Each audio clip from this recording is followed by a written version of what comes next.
Jazz cash account block हो गया है, उसको आप अनब्लॉक करना चाह रहे हैं, तो उसके लिए आपको क्या करना होगा, 3 तरह की कैटेगरीज की बिना पे आपका अकाउंट ब्लॉक किया जाता है। जो पहली कैटेगरी होती है उसमें आपको सिर्फ जैज़ की शॉप पे विजिट करना होता है या फिर जैज़ की फ्रेंचाइज पे। वहाँ पे जाके आपकी बायोमेट्रिक वेरिफिकेशन के बाद आपका अकाउंट ओपन कर दिया जाता है। मैं बात कर रहा हूँ अकाउंट डॉर्मेंट की। जब आपका अकाउंट डॉर्मेंसी में जाता है तो उसका मतलब ये होता है कि आप एक्टिविटी नहीं कर रहे जैज़ के अकाउंट पे, इस वजह से आपका अकाउंट जैज़ वालों ने ब्लॉक किया है। तो जैसे ही आप वहाँ पे बायोमेट्रिक वेरिफिकेशन करवाएंगे उसके बाद आपका अकाउंट फौरी तौर पे फाल कर दिया जाएगा, आप अपने अकाउंट को इस्तेमाल कर सकते हैं। अकाउंट ब्लॉक होने की दूसरी वजह होती है अकाउंट सस्पेंड। तो सस्पेंड अकाउंट खुलवाने के लिए आपको जाना पड़ता है जैज़ के मोबिलिंग बैंक दफ्तर में, यानी मोबिलिंग बैंक जब ऑफिस में आप जाते हैं तो वहाँ पे आपको कुछ डॉक्यूमेंट्स रिक्वायर होती हैं, जैसे कि आपको ओरिजिनल शनाख्ती कार्ड लेके जाना पड़ता है। बाज़ दफ़ा मामला इतना सीधा होता है कि आपको सिर्फ शनाख्ती कार्ड प्रोवाइड करने पड़ते हैं, उसके बाद आपका अकाउंट खोल दिया जाता है। यानी कुछ 2 या 3 दिन का प्रोसेस दरकार होता है, उसके बाद आपका अकाउंट सस्पेंड स्टेटस से हटा के एक्टिव कर दिया जाता है। और बाज़ मामला मसला अगर सीरियस होता है, उसमें कोई डेंजरस चीज़ इन्वॉल्व होती है, तो उसके लिए आपको एनओसी बनवाने की ज़रूरत भी पड़ सकती है, जो कि आपको ज़िले ऑफिस से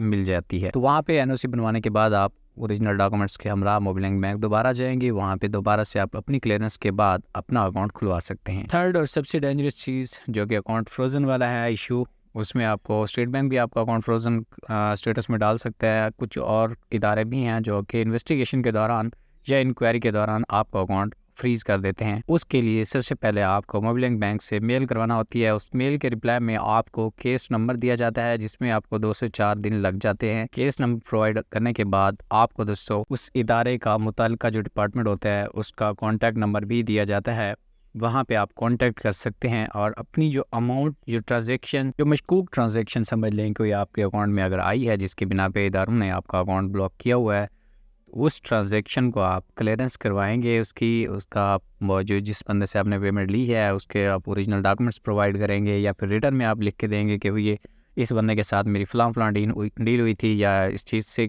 या फिर मैंने इस बंदे से ये चीज़ खरीदी थी या इसको ये बेची थी और इसके लेन देन के एक्सचेंज में हमने ये रकम ली थी इनसे। तो उसके बाद आपको ये डॉक्यूमेंट्स वहाँ पे सबमिट करवाने होते हैं। उसके बाद जाके आपका अकाउंट खुलने के चांसेस बढ़ जाते हैं। तो आई होप सो कि आपको ये समझ आ गया होगा कि अगर आपका जैज़ कैश का अकाउंट ब्लॉक हुआ है तो किन स्टेप्स को फॉलो करते हुए आप उसको खुलवा सकते हैं। और मैं आपको बता चुका हूँ ऑलरेडी कि आपके अकाउंट्स किन रीजंस पे ब्लॉक होते हैं। अगर आपको नहीं पता तो जैज़ कैश के हवाले से हमारी वीडियो मौजूद है, तो आप देख लें, आपको समझ आ जाएगी आपका जैज़ कैश अकाउंट किन किन वजूहात पे ब्लॉक हो सकता है।